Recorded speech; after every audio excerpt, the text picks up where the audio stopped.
Welcome to the 5th Kuwait Primary Healthcare Conference, New Era in Family Medicine. We'll start now our first session, which is Insights into Modern Management of Chronic Healthcare Condition. Please allow me to welcome our esteemed moderators, Dr. Amal Haidli and Dr. Daria Sana. Thank you, Dr. Dalia. We'll start our first lecture all the way from the United Kingdom to Kuwait. A family doctor, he's a consultant GP from South London, working for more than 30 years. Ladies and gentlemen, we will have our first lecture with Dr. Nav Chana.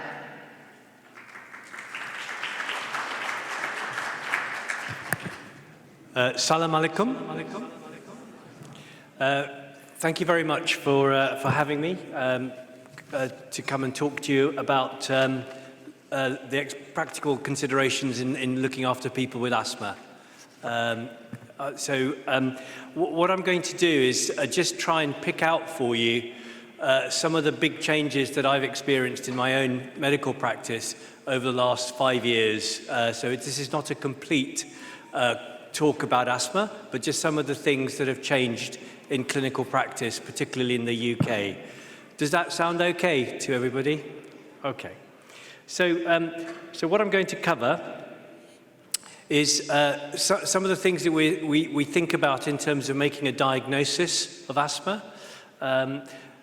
thinking a little bit about how we place the kind of conventional treatments that we've used for many years, short-acting beta agonist treatment and its role now in modern management of asthma, thinking about single inhaler therapy, and finally about the environmental impact of the way we treat asthma.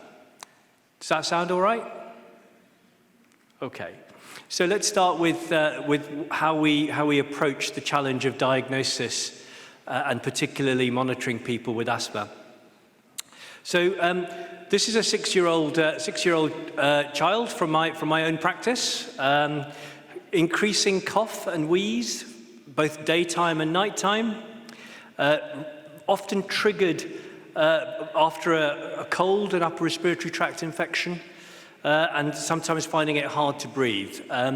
He's been seen a few times by the out-of-hours or duty doctors at weekends and been prescribed a salbutamol inhaler. Do you use salbutamol inhalers here? Yeah, okay. And that's offered some short-term relief. But he also has atopic eczema and, as a baby, some viral-associated wheezing. An examination when he's had this sort of attack shows some wheezing across all the zones of his lungs. So, is this an asthmatic child? Does this child have asthma? Hands up if you think this child has asthma. No? No one thinks this? High probability of asthma? High probability of asthma. Intermediate probability of asthma? No probability of asthma? Okay. So you're quite right. This sounds like somebody who may have high probability of asthma, but we can't make the diagnosis just on a history and examination. So some of the evidence that's changed clinical practice over the last few years is to start thinking about, after you've taken a history and examination, whether the likelihood is of a low, intermediate, or high risk for asthma. If possible, it is required that we do some objective testing to confirm whether this person may or may not have asthma. Okay, so the objective tests, as I'm sure you're all aware, are spirometry with reversibility, tests of variability, such as a bronchial challenge test, which is normally done in a hospital setting, but sometimes we still use serial peak flow monitoring. More recently, the emergence of eosinophilic inflammation of the airways, which releases nitrous oxide in those people who have particularly an allergic component to their asthma. So the emergence of nitrous oxide testing has slightly changed the way we think about making a diagnosis of asthma. But once you've considered whether objective testing supports the diagnosis, most of the time we now recommend a trial of inhaled corticosteroid therapy for 6 to 8 weeks. And if there's a good response to that in terms of a rise from the baseline FEV1 or a peak flow variability which is reduced, then that suggests that this person has asthma. How does that fit with your own current practice? Do people have access to nitrous oxide testing? Do you have access to that? No?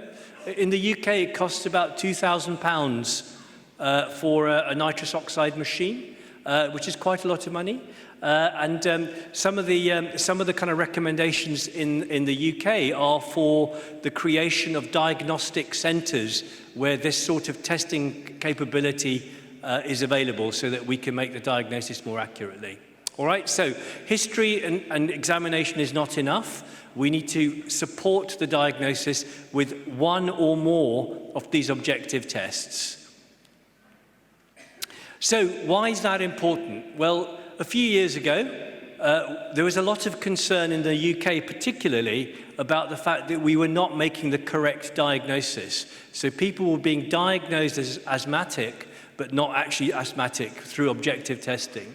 And the consequence of that, of course, is the cost to the healthcare system of inappropriate prescribing, the cost of the environment, and actually people being falsely diagnosed. So that was a challenge, hence why our state-sponsored evidence-based organisation called NICE recommended that we do the objective testing before we start treatment.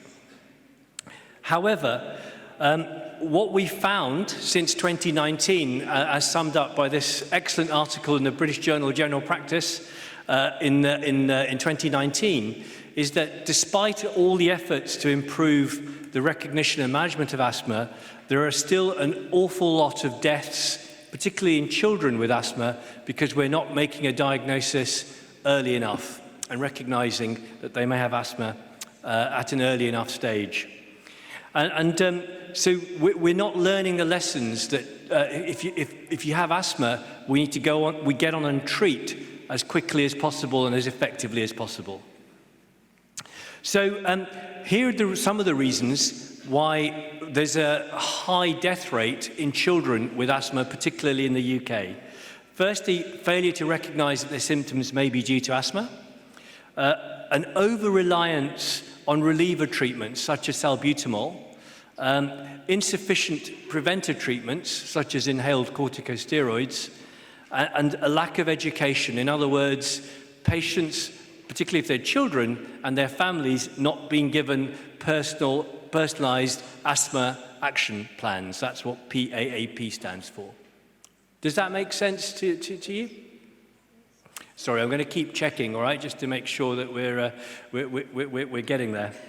So how do we prevent asthma deaths? Well, firstly, we need to assess the risk of a future episode of asthma, which could be catastrophic. We need to make an assessment of that.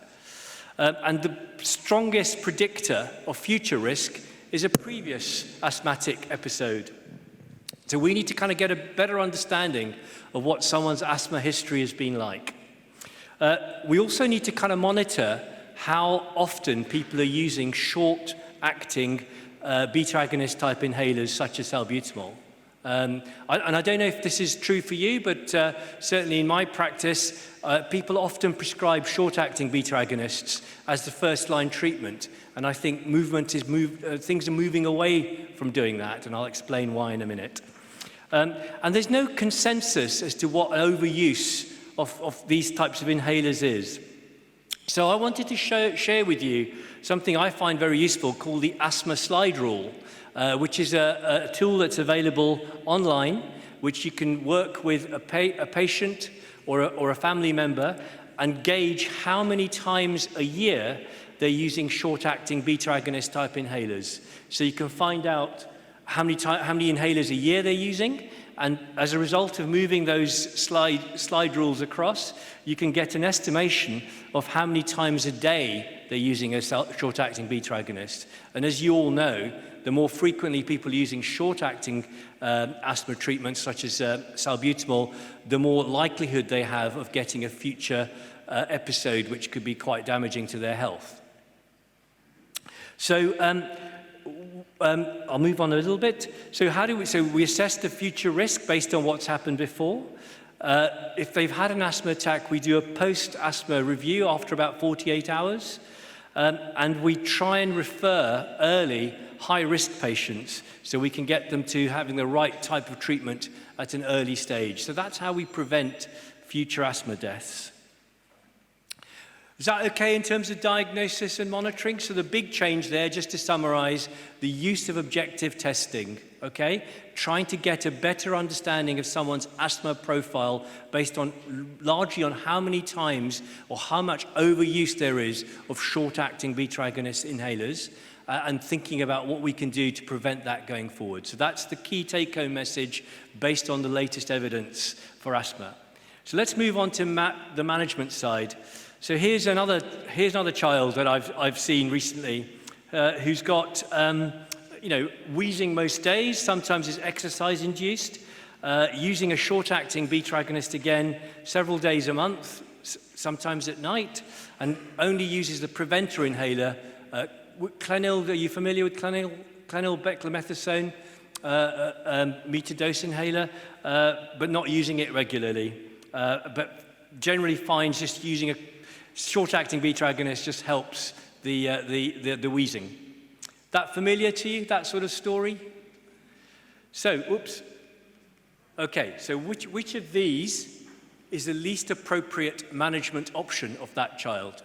So, which of these is the least appropriate? Hands up, A. No one? Oh, you think A? Okay, that's all right. So kind of carry on using short-acting beta-agonist as and when needed. Hands up, B. Hands up, C. Okay, a few more. And then hands up, D. Switch to a MART regime. Does everybody know what a MART regime is? No? So it's maintenance and reliever therapy in a combined inhaler. And we'll talk a little bit more about that in a moment. Okay, and the answer, of course, is D. Should be D. Okay, so the reason why that is because actually a lot of the emerging evidence, particularly from the Global Institute of Asthma, the GINA studies, the GINA kind of documents, the latest of which was published just this year, early this year in 2023, is that should we be stopping prescribing short-acting beta-agonists completely? Does that sound strange to you? Just stop short-acting beta-agonists completely. And the reason for that is that what we know is that over-reliance on short-acting beta-agonists and not using preventative medication appropriately actually puts people even off mild asthma at greater risk of a serious adverse effect because they get rebound inflammation of their airways, and that can be quite catastrophic. So there's significantly higher mortality with just single short-acting beta-agonist use without preventive therapy. I'm sure you're all aware of that, but this is now becoming more and more clear against all the evidence that we have. So basically what GINA recommends, the GINA kind of, the sort of documents recommend, and you can access these online, is essentially a fundamental change in asthma management, essentially no longer treating asthma with short-acting bronchodilators alone, all right? So that's a big change. That's a big change in the way we manage asthma. And you're probably aware that the protective effect of inhaled corticosteroids against that short-acting beta-agonist challenge. So this is protective to the lining of the airways. It's been shown by various studies, including this one from the Lancet. And it's very clearly demonstrated a reduction in serious asthma-related events if people with asthma take an inhaled corticosteroid regularly. So we talked about MART therapy, maintenance and reliever therapy as a single preparation. Can using MART therapy as a PRN a treatment as opposed to short-acting beta-agonists, could that be effective? Could that have an effective impact on the lives of people with asthma? And of course, the answer is yes. So there's two very, very good randomized controlled trials, the latest of which was published in the New England Journal of Medicine in 2018, looking at people over the age of 12 with mild asthma. And basically what it says is any steroid going into the lungs via inhaled route versus short-acting beta agonist monotherapy is better at reducing exacerbations and longer-term prognosis. But PRN MART is as effective as twice-daily regular inhaled corticosteroids. And more importantly, the steroid exposure with PRN maintenance and reliever therapy, MART, is much lower than regular use of twice-daily inhaled corticosteroids. How does that sound? Sound all right? Okay. So, in terms of management, then, the evidence suggests a move to single inhaler therapy, or SIT, S-I-T. Single inhaler therapy is essentially a long-acting beta agonist, such as formoterol, in combination with a corticosteroid, usually budesonide or beclomethasone. And I notice we've got our colleagues from AstraZeneca outside, and they'll probably be able to tell you a little bit more about the types of preparations that they would be promoting. So really, what we're saying is a change in practice in asthma management is moving away from using short-acting beta agonists to actually using either a single inhaler therapy in the combined way that I've just said, either as PRN or as maintenance on a daily basis, or we carry on conventionally, as some people will be doing, to use regular inhaled corticosteroid with short-acting beta agonists if needed, but the inhaled corticosteroid is already there to prevent the adverse effects of the short-acting beta agonist. Single inhaler therapy used in a PRN way is shown to be probably the best way of reducing steroid damage, but also protecting the linings of the airways according to the evidence. Okay, and the only just to kind of emphasize, when we're prescribing single inhaler therapy, what we're talking about is using a long-acting beta agonist such as formoterol, because it is quick-acting. So formoterol can act quickly to help relieve an acute asthma attack.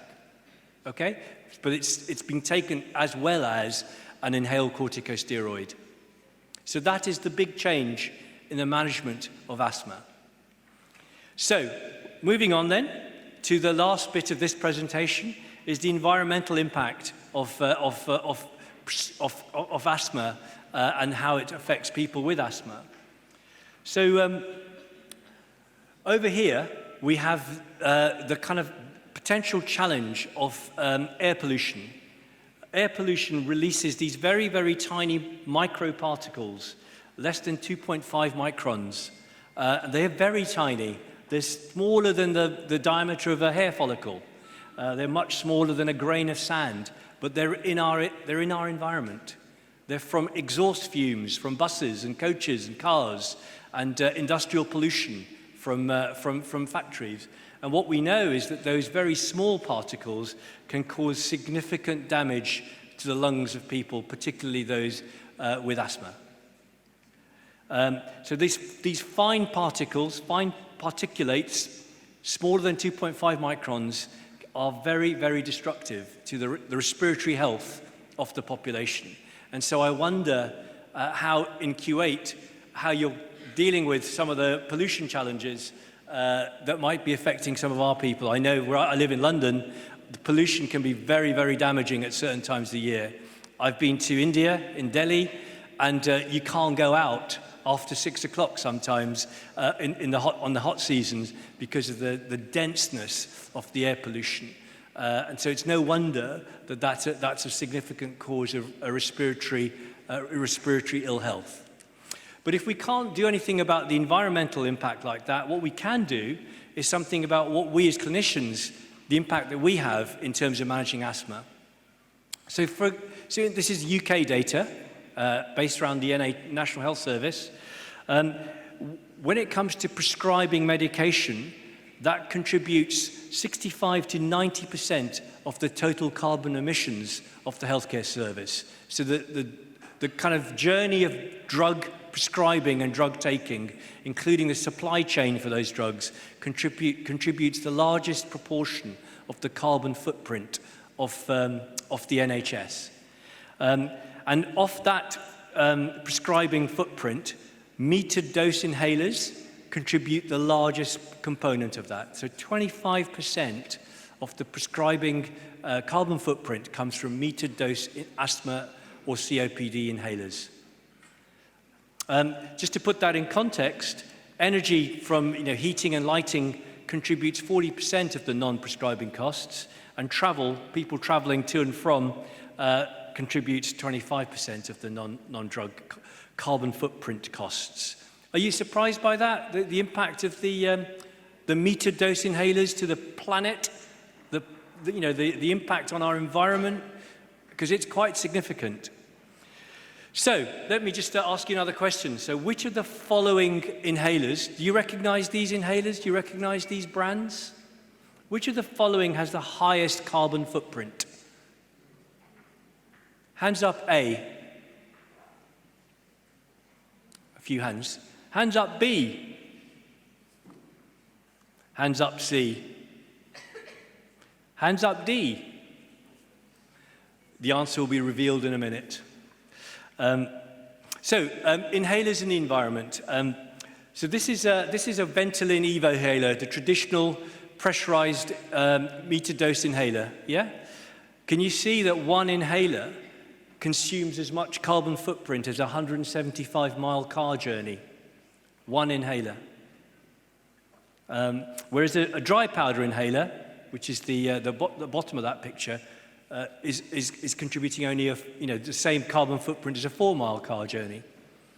And the reason for that, of course, is that those metered dose inhalers contain this really damaging propellant, hydrofluoralkane, which is really, really damaging to the environment.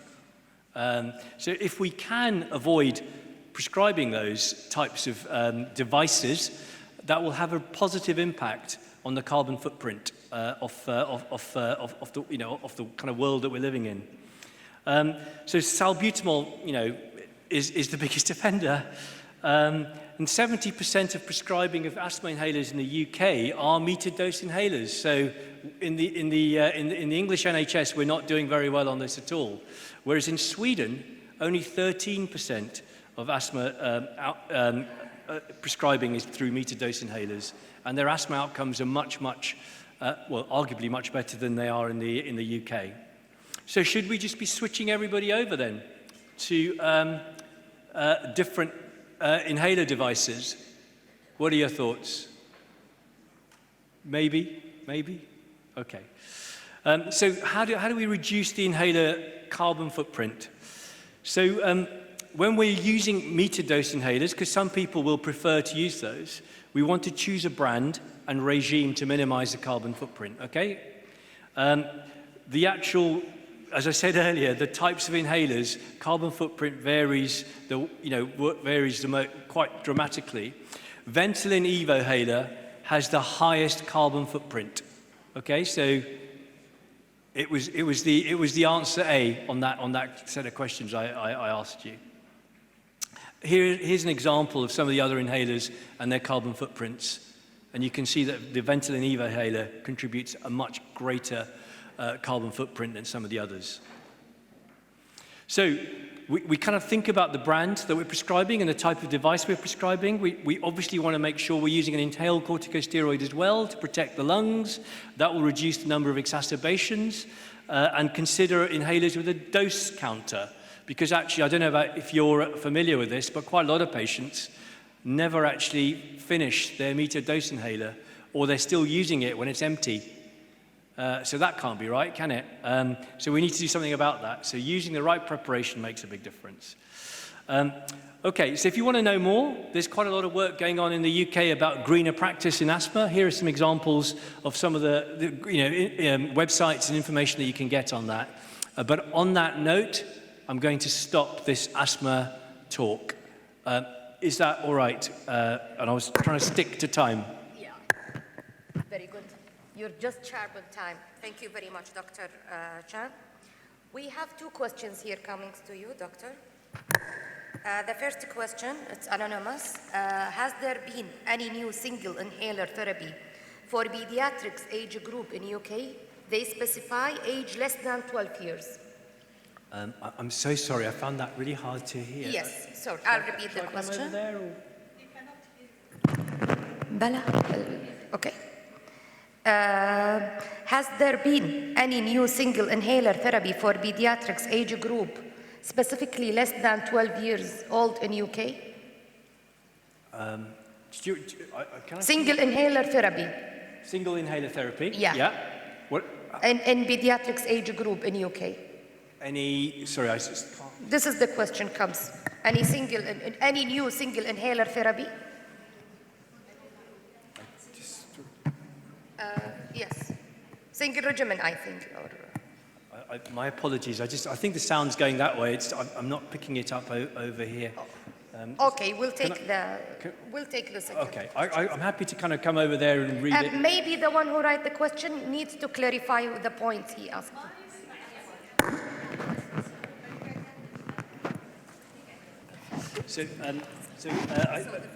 Yeah, thank you. So the question's about when will the UK asthma guidelines be updated to possibly incorporate the findings of the GINA publications. We're expecting something to be published in the next year or so, and I think most of us are thinking that probably they will pick up the recommendations to move to single inhaler therapy in the way that GINA has recommended.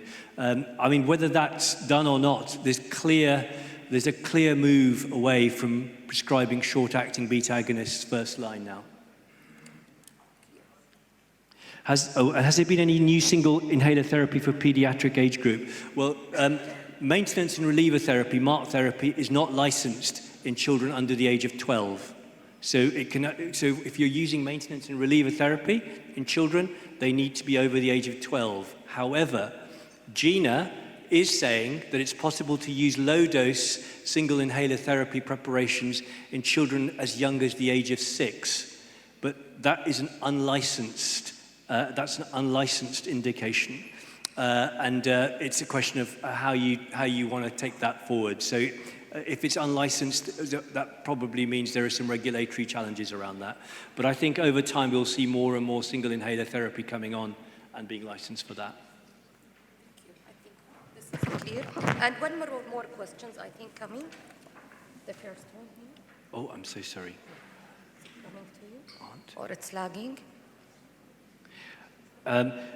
So HFA-free MDI is now the mainstay of inhalers for a while. Well, that's definitely a step in the right direction, and I think that's something that we need to kind of encourage, but it still goes back to making sure we choose the right device for the right indication.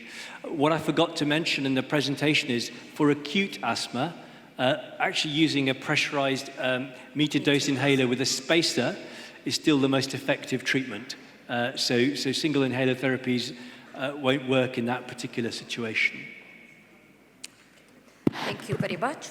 We come to the end of the session. And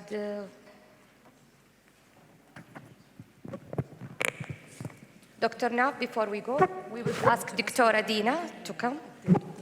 Okay, so I'm going to talk to you now about two topics. One is management of dyslipidemia, and the other is a management of hypertension. And again, what I've tried to do here is focus on what the latest evidence has been in particularly that we're encountering in the UK around some of these very important areas. Does that sound okay? I'm sure you're already doing some brilliant work in these areas, so maybe we can learn from you. But this is what the guidance that we've been kind of seeing is telling us. So in this talk, I was asked to talk a little bit about personalization as a concept, to talk a little bit about how the management of dyslipidemia is changing.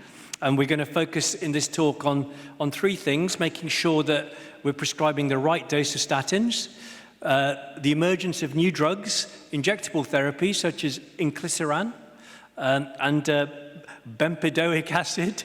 And then in terms of hypertension, just very quickly to talk a little bit about diagnosis, treatment, and some hot topics, some emerging hot topics in the management of hypertension. Does that sound okay? All right. So, personalization. There's quite a lot of emphasis of targeting people and kind of really figuring out what matters to them in terms of the care of their long-term conditions. And I really like this paper. If anyone's having difficulty sleeping one night, I recommend you read this. It's got some interesting stuff in it, and I know later on this week you're going to hear about telehealthcare, telemedicine, digitalization of healthcare, and some of this is talking to that personalization agenda. So I'm going to just signal that for later this week. So basically what we're talking about here is moving from doctor knows best to patient knows best, and how we turn that dial a little bit towards letting people manage their own life with their health conditions. So have you come across Choosing Wisely? Have you come across this set of resources, which sort of through the kind of ABIM Foundation, the American Board of Internal Medicine, a set of really useful resources that you can work with patients on. So, for example, whether you need to have an X-ray for your back pain, and there's a really good way of trying to explain the risks and benefits of unnecessary treatments such as that. So that's all part of the concept of shared decision making.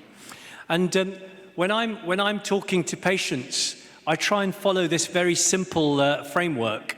The acronym is BRAN, as in bran for your breakfast. So this is, what are the benefits of the treatment? What are the risks of the treatment? Are there any alternatives? And what happens if you don't do anything? That's easy, isn't it? Easy to remember.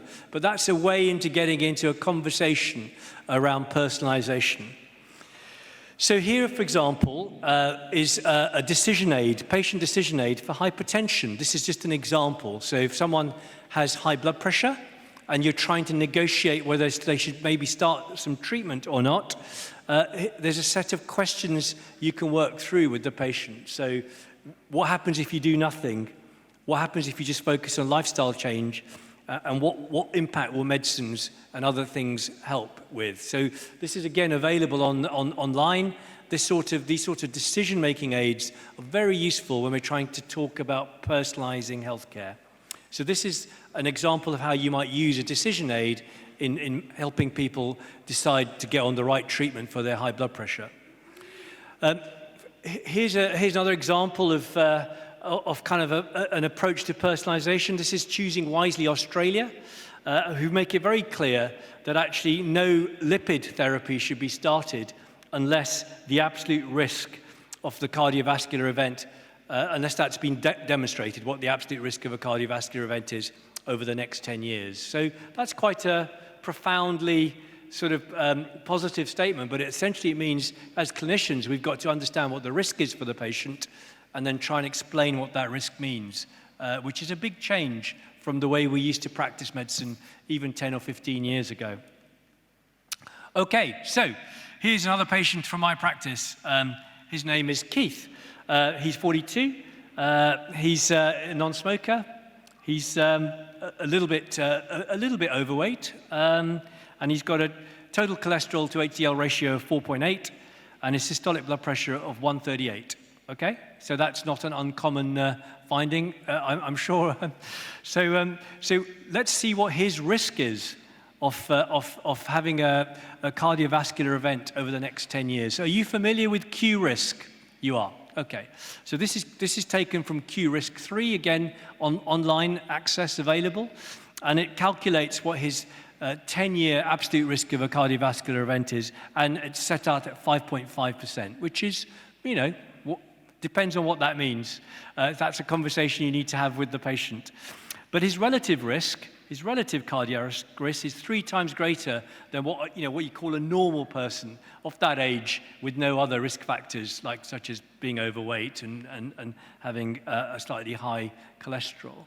So this is a conversation that you might have with this patient about whether there's any kind of sort of benefit to him of starting statin therapy at an earlier age, even though his absolute cardiovascular risk is less than 10%. But it's a conversation that having a risk profile like this is enabled. Does that make sense? Okay, so let's get into some dyslipidemia stuff.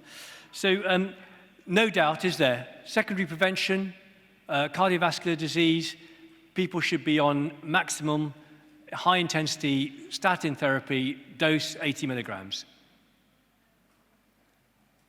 No doubt. Agreed? Okay. For primary prevention, so that they've not had a cardiovascular event, we estimate their risk using a risk profile like Q-risk 3, and we estimate their 10-year cardiovascular risk.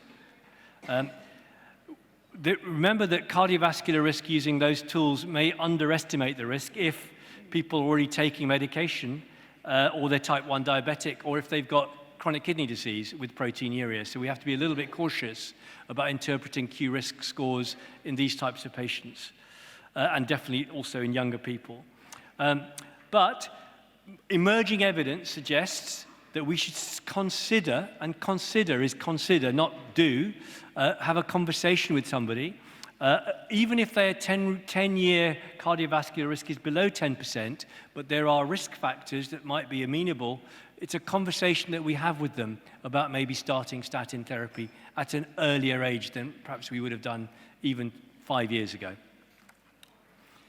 And that's because this study from the Lancet shows that lifetime exposure to non-HDL cholesterol, even from a younger age, as young as 15, 20, 30, is a strong predictor for a cardiovascular disease adverse outcome.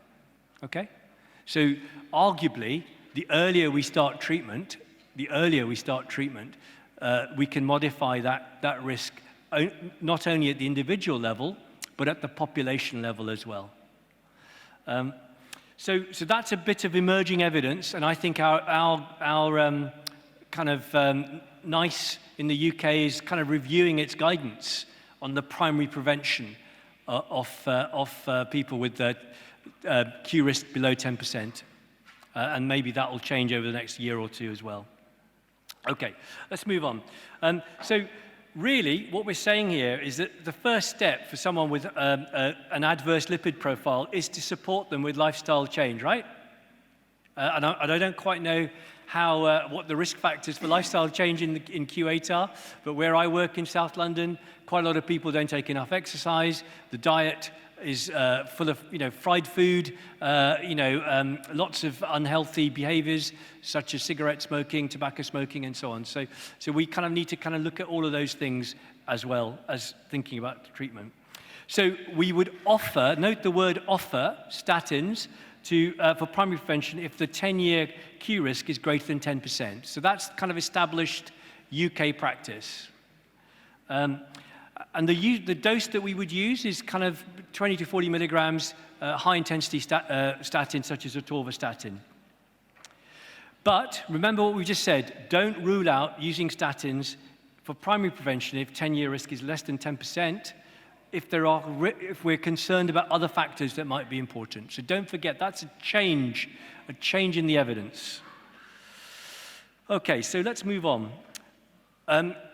In terms of putting lots more people on statins, there's a lot of work that goes ahead with that, isn't there? I don't know if that, do you know what, like, before we start, we might need to think about, well, hang on a minute, if they're, for example, a woman of childbearing age, statins may not be an appropriate therapy. But we need to do a full clinical assessment, don't we, including baseline blood checks. So generally, obviously, we do a lipid profile, but check for HbA1c, renal function, and liver function tests as well, particularly focused on transaminases obviously making sure they're euthyroid, because we know that can contribute to an adverse lipid profile. And then at follow-up, once we start people on statins, our practice is to check their lipid profile at 3 months. So give it enough time to work with an aim to reduce the non-HDL cholesterol. And non-HDL cholesterol is everything but the HDL, so that includes LDL, triglycerides, and any other lipoprotein particles, all right? But aiming to reduce that below 40%. And again, we measure the transaminases at 3 months, and again at 12 months, but they're not again. It doesn't have to be done every year. That's a change in practice. Unless it's clinically indicated, you can leave people without having to subject them to more and more blood tests. Okay, so this is kind of a lot of patients, I don't know if you find this, are always concerned about muscle pains with statins. Is that right? Do you get that a lot? Or the fear of a muscle pain, or perhaps they get muscle pains when they're taking them. Again, a lot of the evidence suggests that that's unlikely to be statin related in most cases. But the only way you can find out is by stop the treatment, trial, and then start it again and see what happens. And if they do continue to get muscle pain, then we've got an issue to kind of think about. Maybe change the dose, maybe try a different type of statin or a different type of anti-lipid medication. So here's another patient from my practice, Amir. He's had a cardiovascular disease event. He's had acute coronary syndrome in the past. He's on maximal atorvastatin therapy, as he should be. But his LDL cholesterol is 2.9. So what would we do with him? What would you do with him? Carry on with current therapy and dietary advice? Hands up. Is that okay? No one thinks that's okay? All right. Add in ezetimibe. I always find this really hard to say. Ezetimibe. Add in ezetimibe. Who would do that? A hand at the back. A few hands at the back. That's good. Refer to a lipid clinic, if you have one, for consideration of PCSK9 inhibitors, which are new biological treatments. Who would do that? Nobody.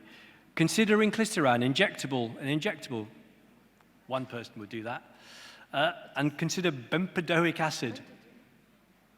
So the rest of you would probably not be too sure. Is that right? Or are you hedging your bets a little bit on this one? Well, I think really the best options here are to kind of think about ezetimibe. That would be an option. Definitely consider inclisiran. And you may, if they're not willing to take injectable therapy, consider bempedoic acid. Referring to a lipid clinic for PCSK9 inhibitors may not be indicated in the UK because we tend to reserve that option for people whose LDL cholesterol is above 4, despite taking maximum statin therapy, because they're high risk, right? They've already had a cardiovascular event, so we need to kind of do something about that. So here we are then, just to summarize, for secondary prevention after a cardiovascular effect, we want to get to the maximum high-intensity statin dose that we can, 80 milligrams, okay? That's where we need to get to.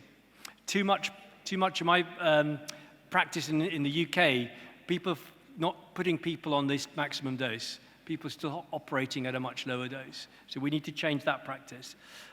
We talked about measuring the lipid profile after 3 months. So what we're trying to do is to lower their non-HDL cholesterol below 2.5, but specifically the LDL cholesterol below 1.8.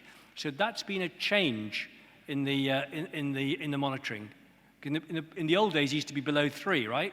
So it's now 1.8, below 1.8. So that's quite a stiff target to hit. And this is consistent with European guidelines now. So as you can see, for people with high risk, i.e. after a cardiovascular event, we want to get their LDL cholesterol below 1.8, which is, I think a significant challenge. So how do we do that? Well, there's the emergence of new drugs, of which this is one called inclisiran. Have you heard of inclisiran? Has anyone heard of inclisiran in the audience? It's an injectable therapy. Okay, so it's delivered twice yearly as an injection, instead of, as well as taking conventional statin therapy. And in our media, in the NHS, people are referring to this as a cholesterol vaccine. It's of course not a vaccine. It's not a vaccine, but it's referred to like a vaccine in the media. And it could be a potential game changer, because actually quite a lot of people find it very hard to take oral medication, don't they? And that's part of the reason why we can't get their lipid levels down to the right requirement. So imagine just having to take an injection twice a year, and that's it. Don't have to worry about anything else. I know it's not as simple as that, but it's controversial. So the BMA, Royal College of GPs, were very worried when this was announced by the NHS that this was available to be administered to people in primary care, because they were worried about both the workload impact and the kind of unknown evidence about its effectiveness long term.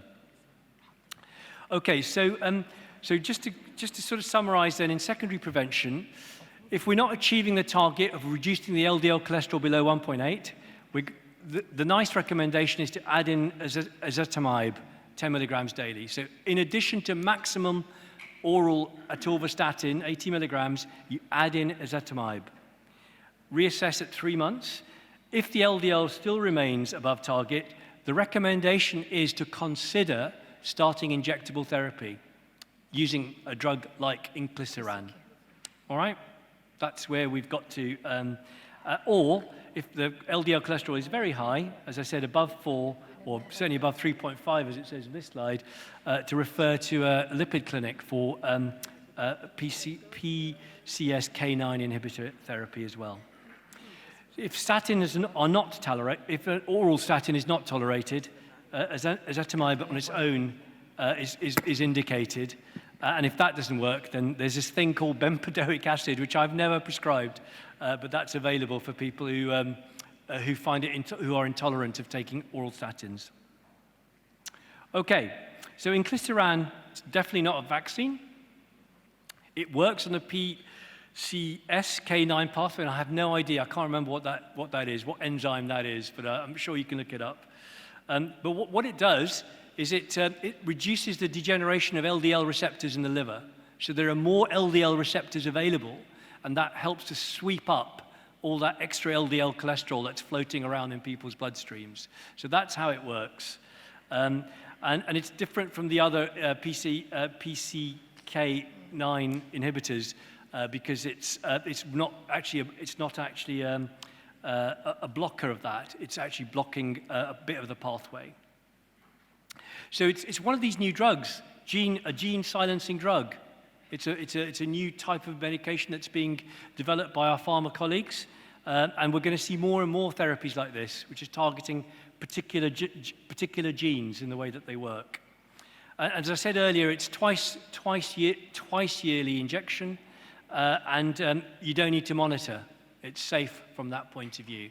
But remember, this is in addition to maximum oral therapy.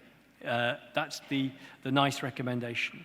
And this is based around several studies over the last couple of years, Orion 11 and Orion 12, which show that actually inclisiran significantly reduced LDL cholesterol in people who had high LDL cholesterol compared to placebo. I'm not going to go through all of this stuff because we're running out of time. So it's not for primary prevention.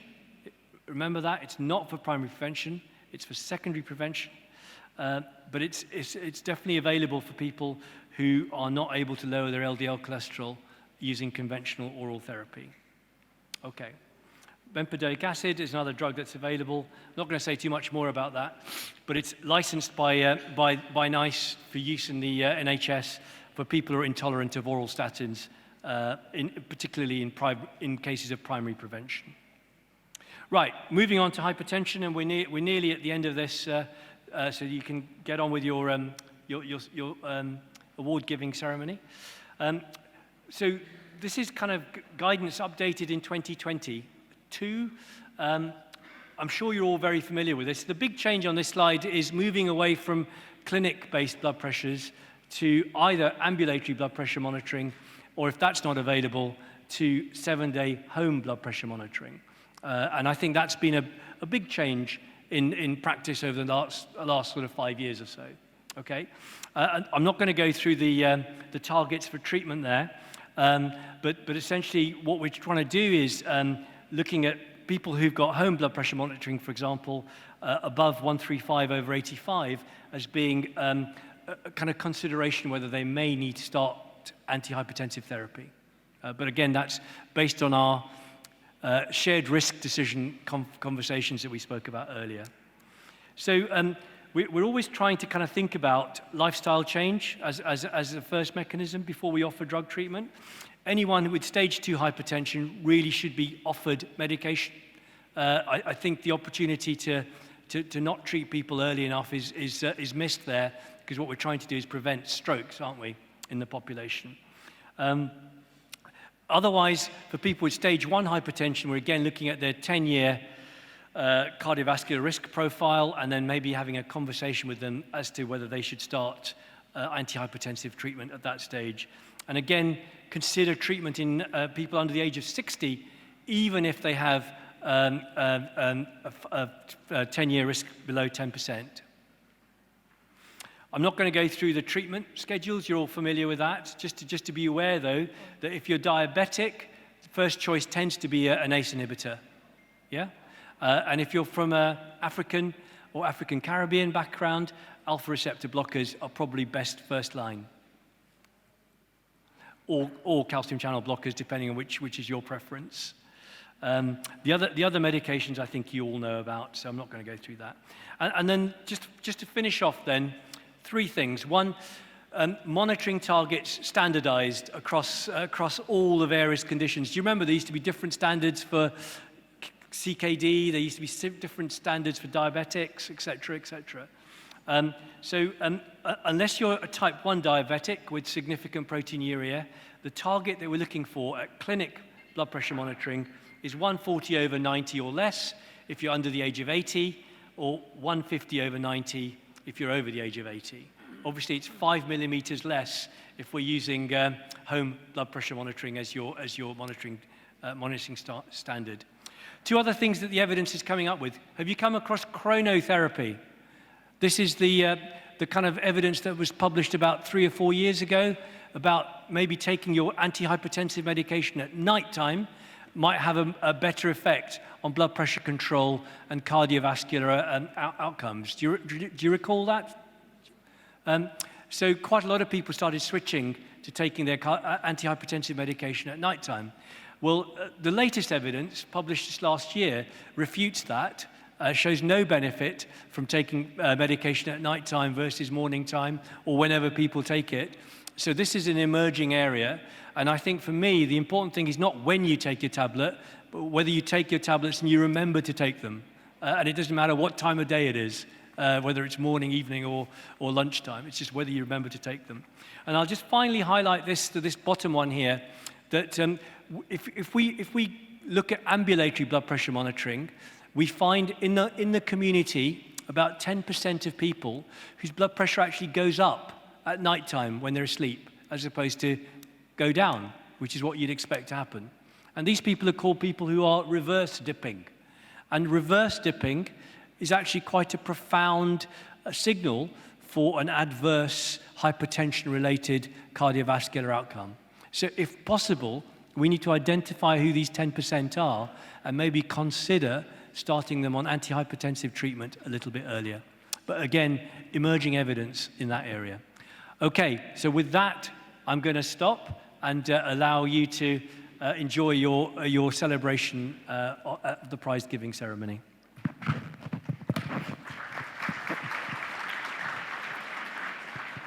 Thank you, Dr. Naf. We have a couple of questions. If you may come this side, please. Yeah. Okay, so this question is about looking at the diagnosis of hypertension in people under the age of 40.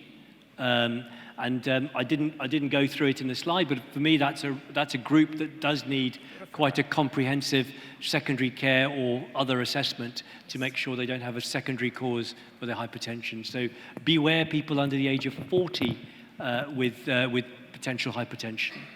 I actually saw a patient only about three months ago who was found to have a pheochromocytoma. So we need to kind of look. We need to kind of look. Do we prescribe inclisiran as an add-on therapy? No, it's meant to be an add-on therapy. So it's in addition to oral statins and ezetimibe. That's what the guidance says. However, I know that there are some people who just prefer taking the injectable therapy and not have to take the tablets. So my question is, what's better in the long run? Someone who's not very good at taking their tablets, as opposed to someone who will just go twice a year and have their injection therapy. I guess that's a dilemma that we need to solve. Yes, absolutely. Once standard dose of statin started, how long the medication takes to bring down LDL to a target level? Well, it depends on the dose. And on average, it takes 3 months to see an effect. And if it's not effective at, say, 20 milligrams, we need to bump up the dose to 40 and then to 80. Yeah, I think those are the 3 questions. Thank you very much. We appreciate it. And please accept our honor.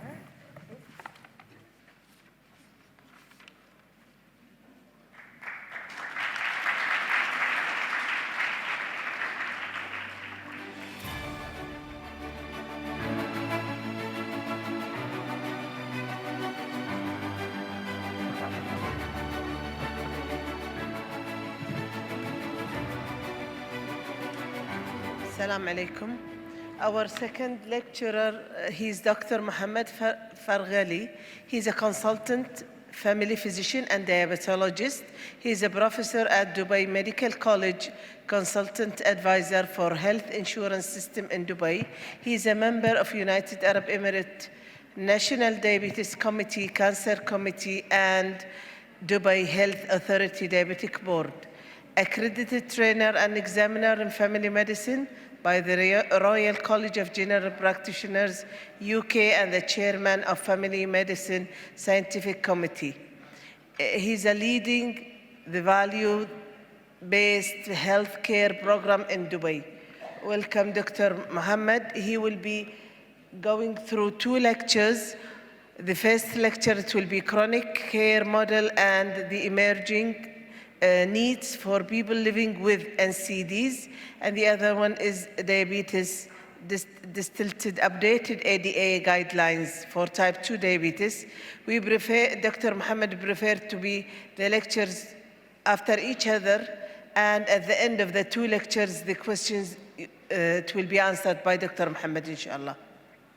Thank you very much, Mrs. Chairman, for kind introduction. It's my pleasure to be with you here today and talk about 2 topics. The first one is related to the soft medicine and the chronic care model, and then we are going to talk about the update in management of type 2 diabetes.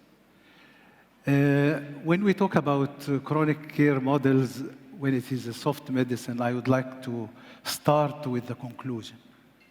The conclusion here say that for the best outcome of care, when you are dealing with chronic disease, you would like to have an active patient and well-prepared, proactive team. And when I talk about team, means team that will be responsible about chronic disease management. It is not the physician, it is not the nurse, but the team, the multidisciplinary team approach where you find the physician, the practice nurse, health educator, dietitian, and co-op member, which you refer to when you would like to get advice for your patient.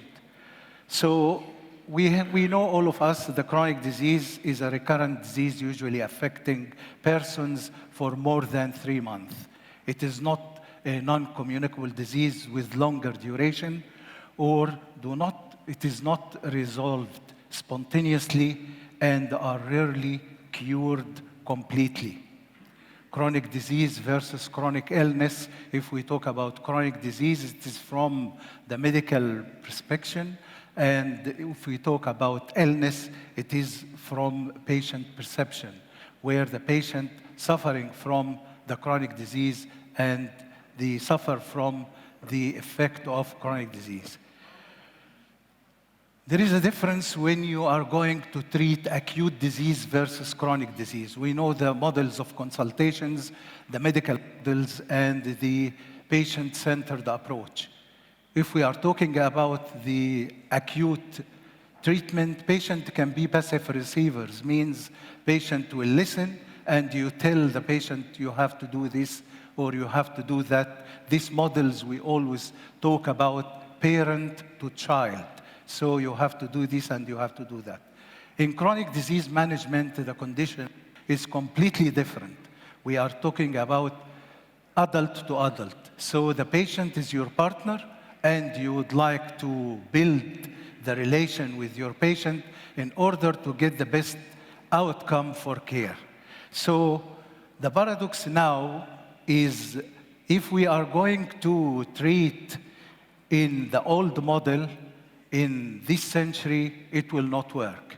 We have to go with the chronic care model, or we have to go with the adult to adults, because always patients, they have their own experience, and you cannot impose in patient anything except if the patient is well educated and he knows that you are talking about the priorities. You set the priorities and let the patient choose for himself what medication he would like to go with and how.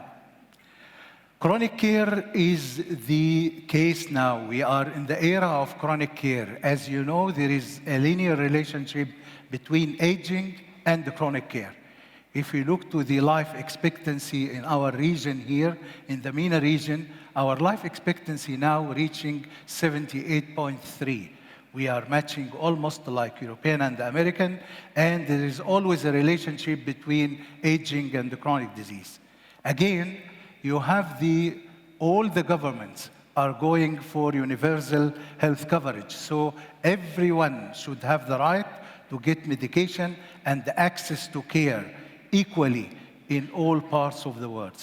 Chronic disease, 72% of physician visits, 76% of hospital admission, 80% of total hospital days, and 88% of all prescriptions, and 98% of home health care. So we are talking about the majority of health services is all around chronic care. That's why the WHO comes with the chronic care model. It is well-validated model where you can apply when you would like to deal with chronic disease. The top one related to the health system and healthcare organization and the community resources and policies, always related to the first two lines here, where the policymakers and the people who are planned for the management. What I would like you to concentrate on the two things, which is the informed, activated patient and the prepared practice team. So we are talking about increasing awareness of patient education, and the professional development of the practice team. The interaction between both will lead to the best outcome of care. So the characteristic of chronic disease lasts a lifetime. That's why when we are talking about management or diagnosis, diabetes, hypertension, or chronic disease, we would like to take our time, because once we labeled patients is diabetic or hypertension, it is a lifelong treatment. So you have to take your time before you make the correct diagnosis. That's why in managing or in diagnosing diabetes, we say that there is many criteria to diagnose. One of them is you do in different occasions when you are treating or diagnosing hypertension. Again, you are talking about 3 readings 1 week apart. You get the average and then you diagnose, or the ambulatory blood pressure, where you are going to take many readings before you reach to diagnosis of hypertension. So you have to take your time to label your patient for a certain diagnosis. Again, accumulate with age. As I mentioned, getting elder, you are getting more chronic disease. The condition may be different in our region here. According to GCC cardiovascular outcome trials, they tell that our patient in our area here, they get diabetes, hypertension, chronic heart disease 10 years younger than the American or the European population. That's why we always, when we are going to follow any guideline, these guidelines should be developed according to our cultures. And you will see when I am talking about diabetes, in our guidelines in Emirates, what we are doing, we're screening patients starting from the age of 30, not like the ADA, starting from 45. Now they reduce it to 35. So you have to customize, even if you adopt a guidelines or international guideline. Generally, all the disease is progressive, and this shown in many disease areas. Once I diagnose patient, I start with monotherapy. It will not work after a while. I add dual therapy, triple therapy, injectables, and so on. And it makes life shaping. Your life will be shaped around your disease. I have to go home in order to take the injection. I have to manage my time related to the disease. The goals of management of chronic disease: managing the disease to reduce exacerbation. Always treat to target as early as possible. Whenever we are talking about chronic disease management, we are talking about early intervention, hit hard from the beginning in order to reach to the target as early as possible, and this we will see in my second presentation. Prevent transition from impairment to disability and from disability to handicap. So you would like to reduce the complication of the disease as early as possible. Encourage patient to play an active role in managing his or her disease. If I ask you how many hours you are seeing your patient per year, and how many hours or how many days you leave your patient to decide for themselves, it is 2 hours versus the whole years. If I'm seeing a well-controlled diabetic patient, I'm seeing him half an hour every 3 months. Over a time, I'm seeing him 2 hours per year. And if I'm seeing a patient who is not well-controlled, it takes me 6 hours per year, half an hour every month. So, and I leave the patient to decide for themselves. That's why patient well-educated is the one who will survive the disease very well. In 1928, Jocelyn, well-known diabetic researcher, they talk about the patient who knows more lives longer. So you would like to intervene as long as you can in order to protect your patient. Here again, I come back to the main pillars of the chronic care model: informed, activated patient, and the prepared practice team. Here, what is the characteristic of the informed, activated patient? Understand the importance of their health, role in managing illnesses, and the sufficient information to become a wise decision makers related to their illnesses. Every minute, the disease, the patient has to make a decision regarding treatment management. Well-informed patient is the patient who can control himself up to the maximum. They have the motivation, information, skills, and confidence necessary to effectively make decisions about their health and manage it.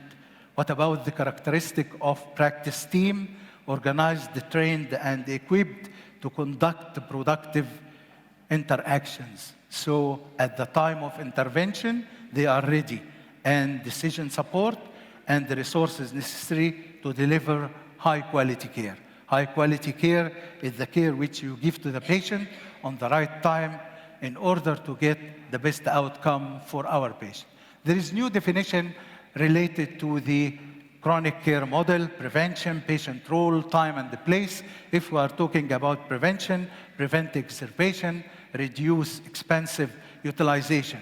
You will see in all chronic disease, if you intervene early, you are going to protect and reduce the cost. How I reduce the cost? Medication represents only around 11% when you are managing a diabetic patient.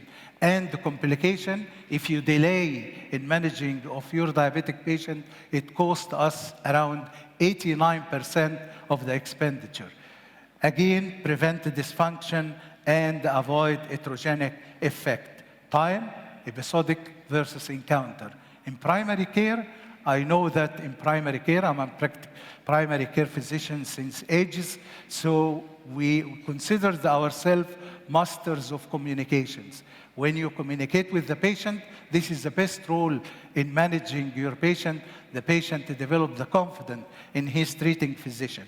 Manage change, do you schedule appointment for your patient, and the length of appointment. Never let your patient feel that you are in a hurry, because if you are not a good listener, your patient will never trust you. And always remember that we have 2 ears and 1 tongue. You have to listen more than you talk. So good listener is what we call it in medicine, the active listener is the best way in communication with your patient. You can apply chronic care model in any place, at any time, in order to get the best outcome for your patient. The patient role, shared responsibility, shared risk, ongoing communication, and during the era of COVID, we developed the telehealth, and we give license in Dubai to all physicians to conduct telehealth. After the era of COVID, we continue to give this for our physicians, because, as I mentioned, if I'm seeing my patient 2 hours per year, there is another way of communication with my patient through telehealth, so you can complementary have the physical with the telehealth communication. The expectation, cures versus management. I have another hat in Dubai regulating the insurance. Sometimes the insurance, when they check the patient and they find them on target, sometimes they disapprove some of the medication. It is not the case. Patient is not cured, patient is well controlled because of the medication. And this is very important. And as I mentioned, take your time to diagnose. And once you label your patient, it is lifelong treatment. The strategy of improving chronic care disease, interdisciplinary team approach, group care, and electronic medical records, which help us in treating patients, follow up patients, and follow up our patient jointly. So if I see the reports of my colleagues, I continue and I work through multidisciplinary team. The evidence of success always timely clinic visit associated with fewer hospitalization and fewer urgent care. Applied in COPD, in diabetes, heart disease, depression, and many other chronic conditions. The prevailing evidence appears to be that while disease management program improve adherence to practice guideline and lead to better control of disease, their net effect on health care costs are not clear. Here now, we are talking about the relation between health economic and the outcome of care, which is what we are talking now is the language of the whole world now when they are talking about the value-based healthcare. So when I'm presenting today, I add some of the slides in our experience in Dubai. When we are talking about chronic care, the best way of applying patient centricity is through value-based healthcare. So what we need to do is to cultural transformation from treating illnesses to manage health. And an economic model of payment now, I know that Kuwait, Dubai, United Arab Emirates, Saudi Arabia, all are going towards universal health coverage and insurance, access to care and the quality of care.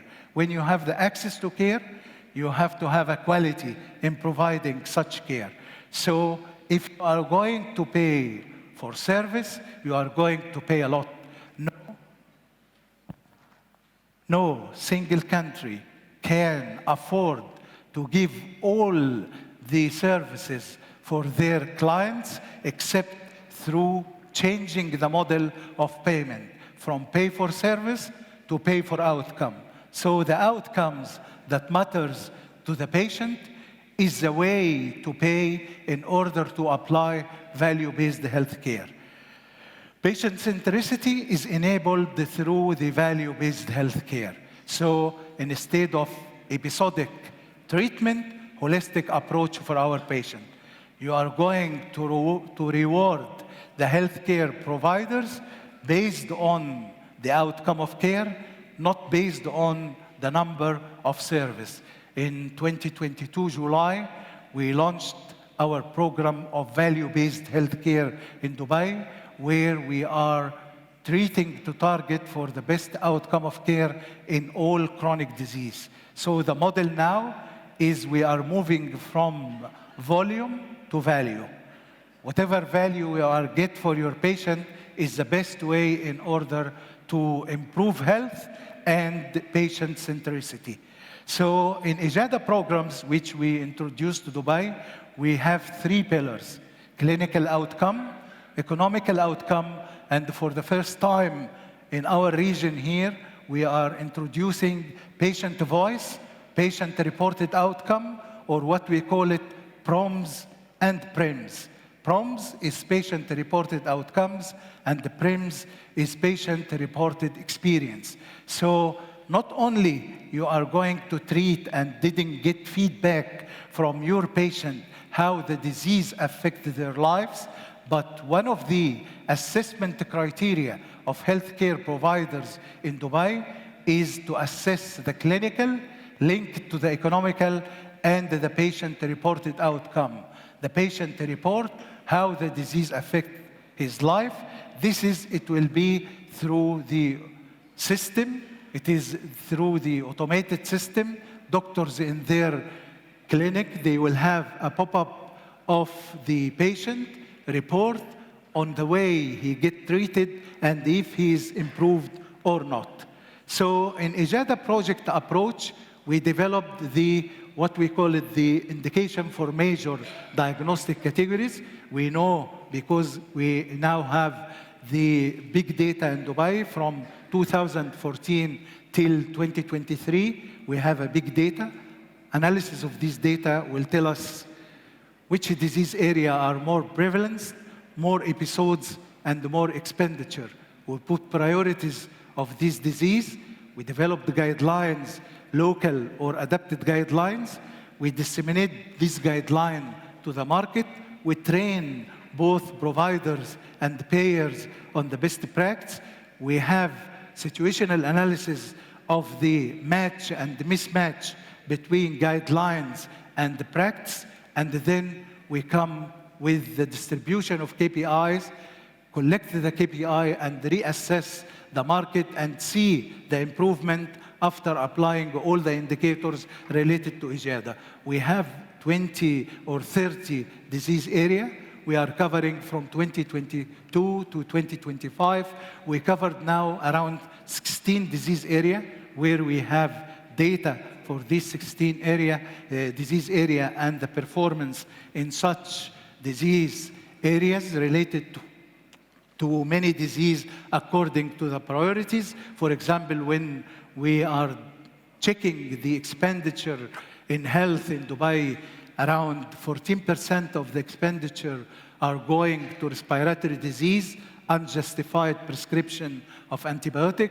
When you find that you spend around 665 millions in treatment of unjustified use of antibiotic, if the style of prescription of physician continue to be the same, to prescribe 8 out of 10 patient antibiotic, but you use the first line antibiotic, you are going to reduce the cost by a lot of money. How is that?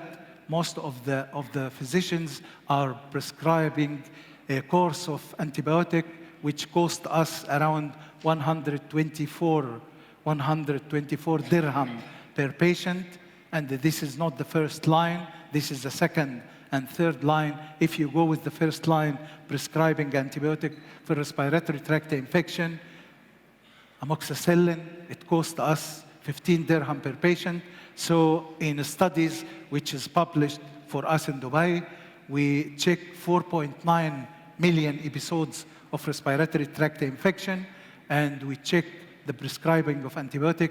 86% of our patients are getting antibiotic prescription on the index date, means date of consultation, and it costs us a lot of money if you continue prescribing on the same way. So 4.9 millions, around 4 million prescription multiplied by 124 dirham versus 4 million prescriptions multiplied by 15 dirham. So you can see how much you can reduce the cost while getting the best outcome for your patient. I'll end up with this, another published study related to diabetes, which is my second presentation. In this study, we are checking the style of prescribing of primary care physicians in newly diagnosed type 2 diabetes, 25,000 patients, and how the prescription went. 63% of these patients are not prescribed any anti-diabetic treatment in the first year, which is against all the guidelines. Guidelines, they would like you to prescribe as early as possible because, as you know, 1% reduction in hemoglobin A1C will improve both micro and macrovascular complication, and you can reach to your target as early as possible. When we are applying IGATA, we fill this gap by matching the practice to guidelines. And we are assessing again after 6 months how the performance of the market in Dubai. This is my presentation, the first one, and then I'm going to talk to you about diabetes. Thank you very much. Any question?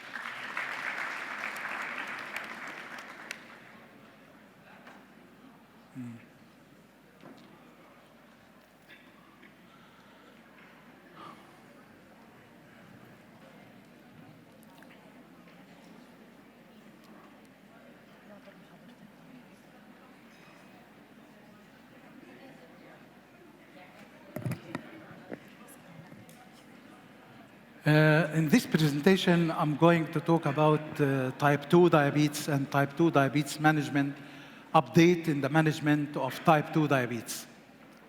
Many guidelines comes to the market since 2011 till now. Why? Because there is a paradigm shift in management of type 2 diabetes worldwide.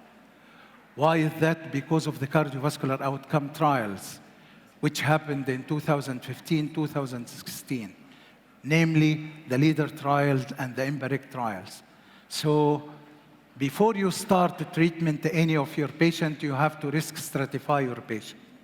I would like to check this patient whether he is a high risk, very high risk, medium, or low risk. After that, I decide on which medication I would like to give my patient in order to reach to the target as early as possible. It is very difficult to cover this in half an hour. That's why I just select practical points where we discuss it together, and if you have any question later, we can answer your questions. So there is a paradigm shift in management from glucocentricity to cardiovascular risk protection. Why? Because 65% of diabetic patients, they die because of cardiovascular disease. So you treat to protect cardiovascular disease. You treat to protect complication. It is not a simple, I'm going to reduce hemoglobin A1C to be 7. The way how you are going to reduce it and which medication you would like to use here is the way how you are going to manage your diabetic patient.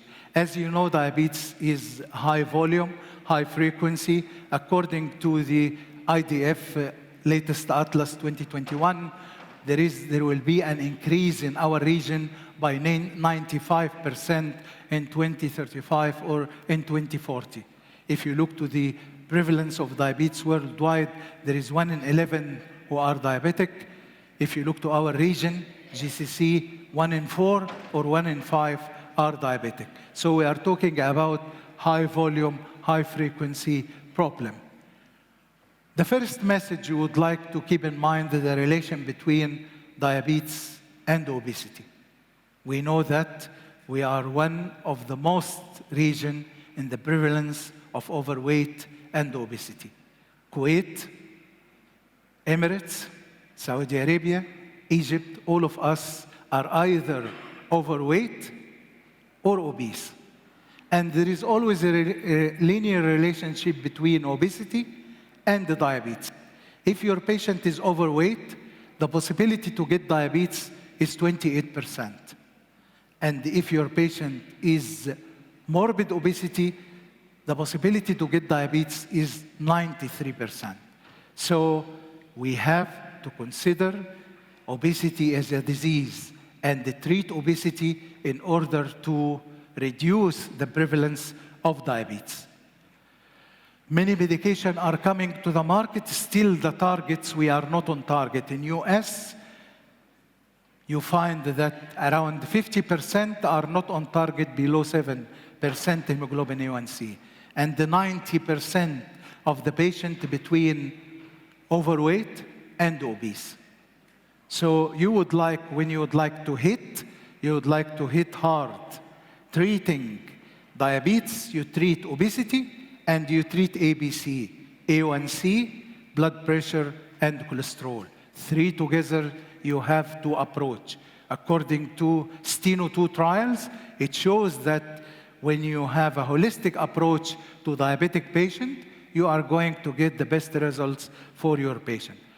What is the average target worldwide of patient controlled with diabetes? 37 to 51%, no more than that. We have many tools available for us for managing diabetes, but still the target we didn't reach in most of our patients. Early intervention glycemic control associated with decreased risk of type 2 diabetes. UKBDS trials in 1987 and the legacy period 1997 to 2007, you will have that there is improvement in both micro and the macrovascular complication. Why in UKBDS? Because in UKBDS, they recruit patients in the study, those who are discovered by screening. Once the patient diagnosed diabetic, they start medication immediately, but not to delay in treating your patient. There is a difference between this study and many other studies, like the VAT, the ADVANCE, and the ACCORD study. 3 other studies, they recruit long-standing diabetic patients, and they find that there is improvement in micro, but not in macrovascular complication, heart attack and stroke. There is no improvement. So the message here, obesity you have to target, treat to target as early as possible. If you reduce the weight by 10 to 15%, you are going not only to improve the hemoglobin A1C, but the cholesterol and the hypertension. And 9 out of 10 have obesity or overweight in UK when they studied the relation between obesity and the diabetes. Lower BMI associated with better glycemic control. If you see the BMI here, you can see that below 7 are more when they are low weight. When they are high weight, obese, or morbid obesity, the number and the patients are not controlled with hemoglobin A1C is high. Weight reduction is associated with improvement in hemoglobin A1C level.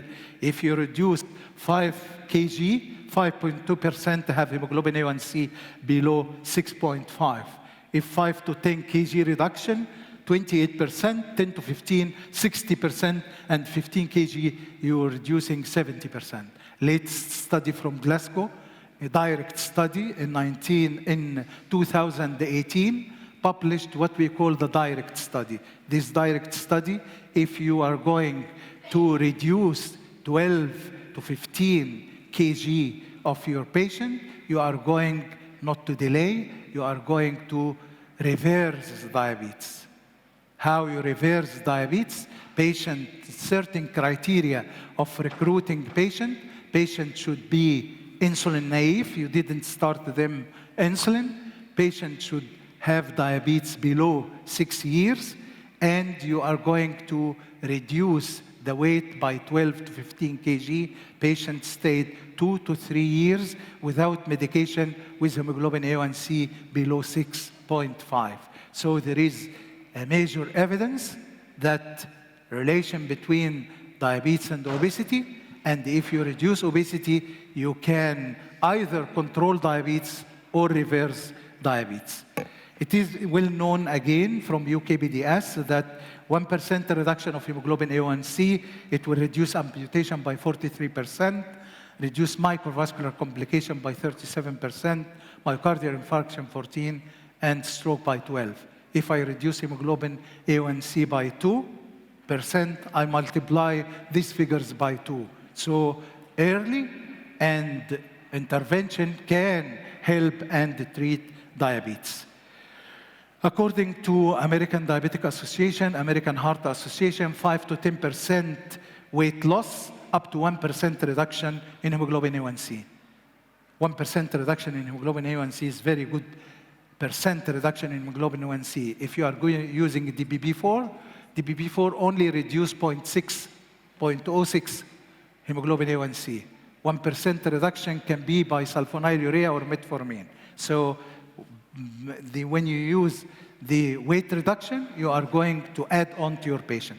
9 to 13 kg weight loss, 25% decrease in mortality rate. Again, when I'm talking about diabetes and the clinical outcome, I'm talking about cost. So if you would like, before, during my time, we never think about cost. But now, we have to think about cost when we are treating our patient. In order to have sustainable health services, your patient, all your patients have access to care. If you look to this graph, you can see that number of who are controlled are only 37% to 50% maximum, and all patients, they are not reaching to their target. This is again UKBDS, 1% reduction will improve the quality. The second point, which I would like to talk to you about, is what we call time on range.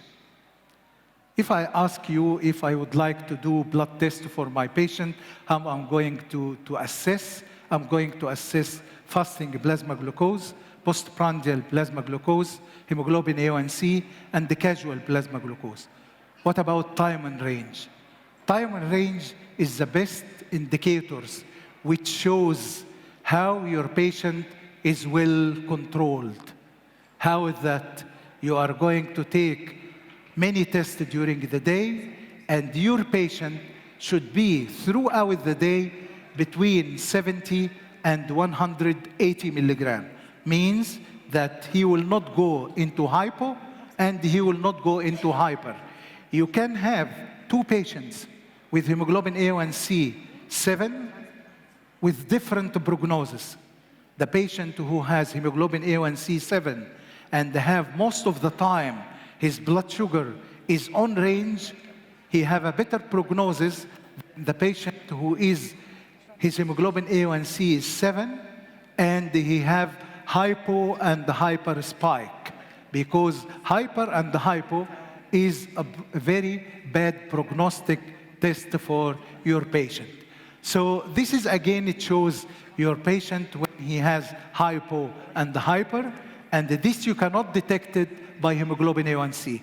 Hemoglobin A1C will show you the 3-month average of hemoglobin A1C, but The time on range is a best indicator, as we will see from the next slide.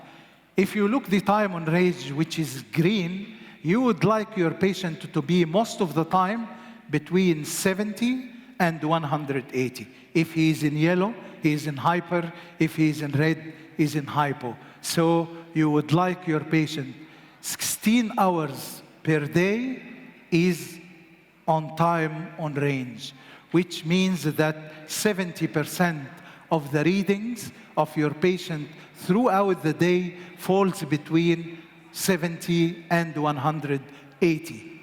How this will be reflected in hemoglobin A1C, you can see this simple paragraph where you can see 70 means that your patient will be 6.7 hemoglobin A1C, means that your patient is on target. If there is every 10% increase in time in range, increase 0.8% in hemoglobin A1C. So patient with only 40% of the day is in time on range, his hemoglobin A1C expected to be 9. Again, on the other hand, for 10% decrease in time in range, risk rate of retinopathy increased by 64%, and microalbuminuria increased by 40%. This is very, very good indicators to look at. You ask your patient, you can ask your patient to use freestyle Lipri or whatever tools in order to get at least 6 readings per day, and he will make for you the graph of his time on range. You manage through this because this is the only way to get the right time blood sugar for your patient. Rely on hemoglobin A1C every 6 months will not get the best results as when you are doing the time on range. Remember the glucose triad when we are talking about A1C. A1C is a component of both fasting plasma glucose and postprandial plasma glucose. They are both component of hemoglobin A1C. When I would like to control my patient, when I would like to control my patient, I would like to look for fasting or postprandial. It depends. How it depends, and how the fasting percent representing in A1C, and how the postprandial represents in A1C. It depends on the reading of A1C. So if your patient is well controlled, you will find that the postprandial plasma glucose constitutes 7% of A1C. If your patient is uncontrolled, you will find that the fasting plasma glucose constitutes 70% of hemoglobin A1C. So if I'm in clinic and I patient check his hemoglobin A1C, it is 10, 10.5, I have to keep in my mind that I have to target now the fasting plasma glucose. So we are talking about 3F, fix fasting first. You try to fix the fasting in order to shift your patient from the uncontrolled to controlled patient by improving his fasting plasma glucose. What is fasting plasma glucose? Is the reflection of the night before. Whatever you are giving him at night before the readings is a reflection of what's fasting plasma glucose. Remember that postprandial plasma glucose is very good indicators, and it reflects the prognosis for cardiovascular disease. Sometimes we forget to ask the patient to do postprandial plasma glucose, and we will not take it in our consideration. We have to keep it in our consideration. If you control postprandial plasma glucose, you will have better control for your patient. How long we stay in postprandial state? In normal population, not us, 12 hours. But in our population, maybe 20 hours. Because in people eating 3 meals, it's 12 hours. We are eating how many meals? Breakfast, lunch, afternoon tea like the UK, dinner, then we sit and watch the TV and try to take snacks. So 5 times. So your real fasting time is from 4 a.m. till morning. So if you are going to test postprandial plasma glucose, it will show you better indication of the prognosis and the cardiovascular effect of your patient. So never forget to test postprandial plasma glucose. Again, another reason for postprandial plasma glucose. In 2011, the ADA comes with A1C as an indicator to assess or screen diabetic patient. At that time, the European, they say we have to continue with the postprandial. The American said there is no need for postprandial because A1C can solve that. But it is proved by the DECODE study. 11 countries in US, in Europe, they went with the DECODE study, and they prove that if they assess and screening postprandial plasma glucose in a patient, they are going to find more cases. Why? Because they prove that postprandial plasma glucose is increased with age. So in elder age group, you have to screen postprandial plasma glucose. Why? Because you are going to find more cases which you are not going to detect if you doing only fasting. So fasting is the gold standard for pregnant ladies and younger age group. Postprandial plasma glucose, you have to go with, in elder age group, you have to go with postprandial plasma glucose. Again, I go back to the economics that you treat, you reduce the cost. You leave the patient, you are going to pay for complication. So you have to treat to target as early as possible.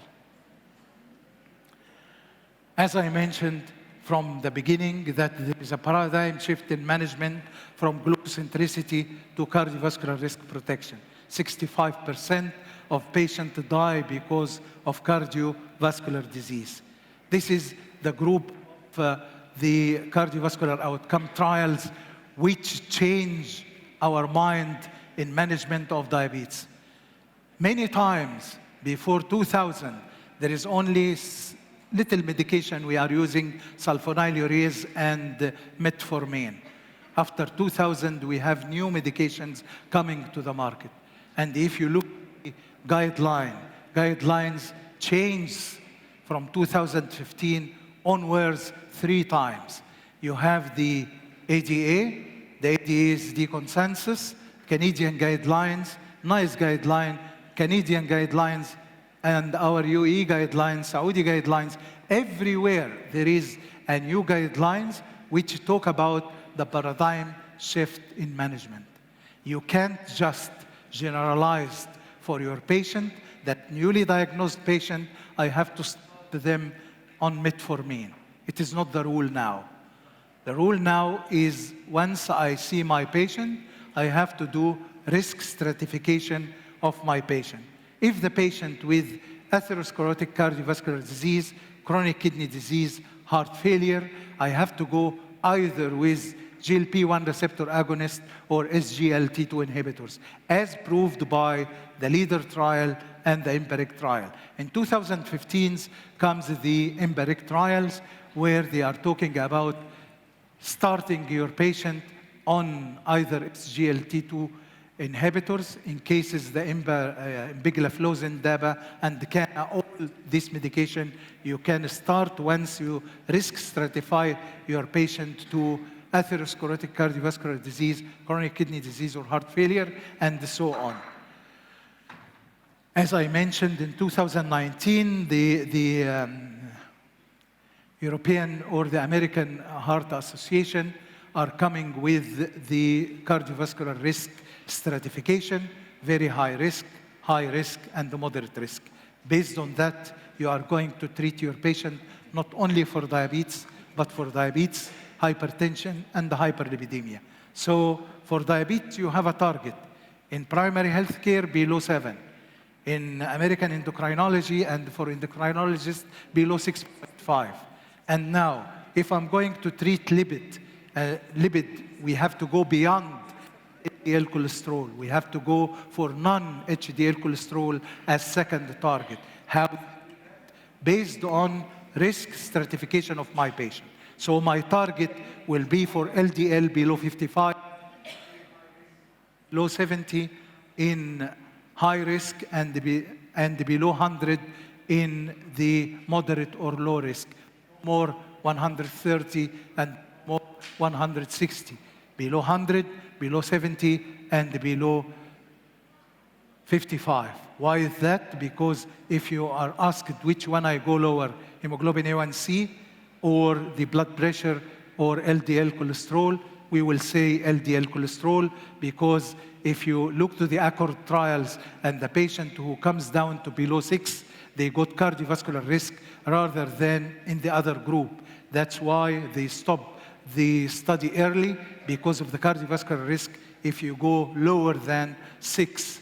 The other is the G-curve for hypertension, the blood perfusion to the end organs.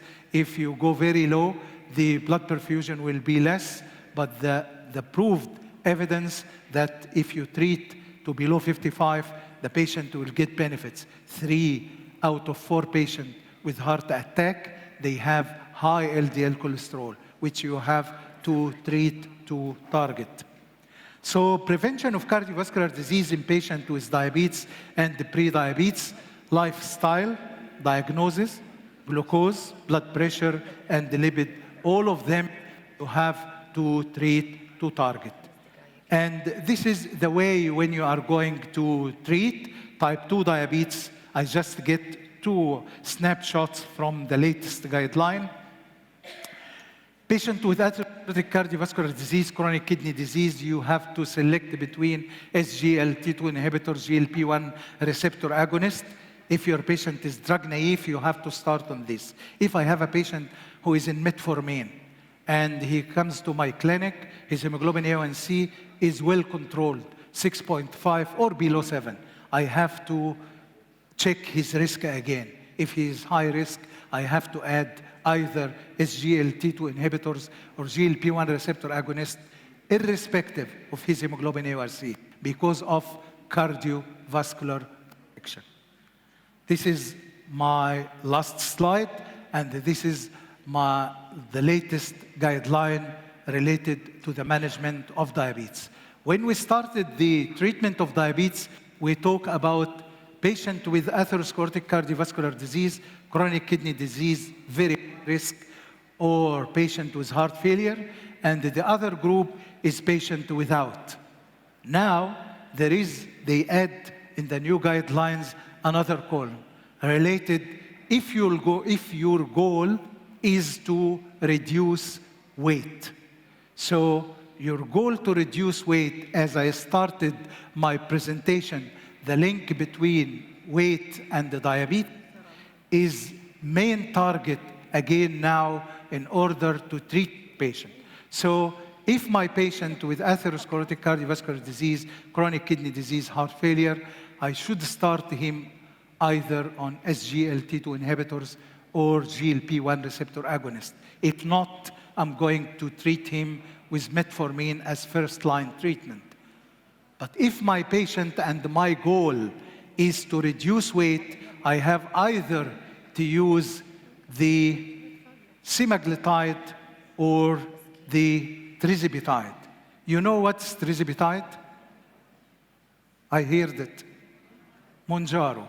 Because when I present this presentation, I ask about tirzepatide, nobody raised his hand. When I said Mounjaro, everybody raised his hand. So if your target, again, to reduce weight, you have to go either for semaglutide or tirzepatide.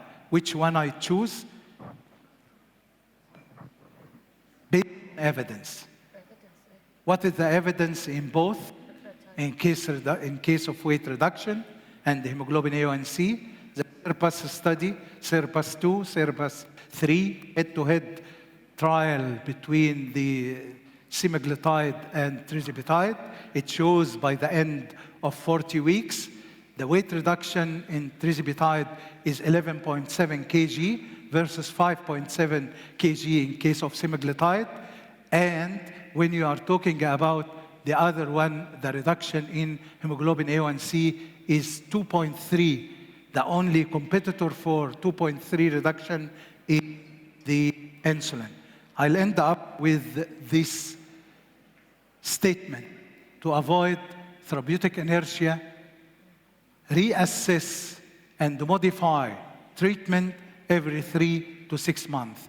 When we are doing assessing our physician in healthcare providers, and you look to the hemoglobin A1C, it is not on target, and you find that the doctor's note repeat medication. You shouldn't. Every time you see that your patient on target, you have to intervene in order to change, modify, and upscale in management of your diabetic patient, because of patient should be on target as early as possible, and to prevent clinical inertia from both the treating physicians and the patient. Clinical inertia is more on patient or on physicians. It is more on physicians. They make study questionnaire to patients and doctors. They find that clinical inertia, patients scared, for example, to get insulin because of hypoglycemia in 15% of patients. Doctors is reluctant to prescribe insulin for their patient because of scared of hypoglycemia in 85% of patients. So revise your patient and give the best treatment for your diabetic patient as early as possible. Thank you very much for your time. Dr. Mohammed, we have many questions, but there is not much time. Tell me the question. Because you take long time in the second lecture. I'll read the questions for you. Can have a seat? Yes. One of the questions, I will start from everybody. Thank you for your amazing lectures. Thank you very much. And one of the doctor asking you, how do you assess time and range for your patients? There is sometimes you look to the cost of the tools you are using to assess time on range. If your patient can afford or the insurance approved to get the freestyle Libre, which you can just put it in your arm and check it with your mobile anytime. So you can get many readings throughout the days. So you would like to get at least 6 readings throughout when you are awake, and you would like to make sure that your patient between 70 and 180 according to the ADA. And if you look to the WHO, the reading is different between 70 and 160. Okay. The second question, you have mentioned interdisciplinary care in chronic disease. How about transdisciplinary care pathway? Any attempts in Dubai or in the regions? How to change from interdisciplinary Team approach? Team approach to transdisciplinary. Transdisciplinary. Many new terminology which sometimes the persons they don't know. I know the multidisciplinary team approach. I'm practicing the multidisciplinary team approach since 2005 was started in Dubai, where we have the chronic care model, and we call it the chronic clinic, where we treat diabetes, hypertension, hyperlipidemia in a not in the flow of normal patient. But patient always attend with their timing, and when we have the multidisciplinary team, which they have the physicians, the health educator, the practice nurse, and the practice nurse always they pass through a training with the IDF for 48 hours training, and they become trainer, and I think this is a way to improve. I have the readings. I think we have with us here, she can comment, Dr. Kiletham Al-Mazroui. She's the director of primary care there in Dubai. But I started the primary care chronic clinic in 2005, and the first audit we did, the hemoglobin A1C level of control is 29%, 26%. And in 2017, we reached to 51% well-controlled diabetic patient because of the multidisciplinary team approach. Many people ask about the evidence, the latest evidence of aspirin as a primary prevention. So now they are talking about the aspirin for primary prevention, according to the ADA, is not recommended. For secondary prevention, yes, because they compare the weight and the difference between the benefits and risk. So sometimes aspirin is not prescribed except for high risk and for secondary prevention. The last question, I find it interesting, really. One of them, he is asking if you have a bodybuilder, Yeah. and his obesity or his overweight, all muscles, and he's having impaired glucose tolerance test. How would you advise him to reduce his weight, although his weight is of beneficial? There is a difference between the bodybuilders and that's why in such persons, we prefer to do the waist circumference in such patient in order not to categorize them as obese.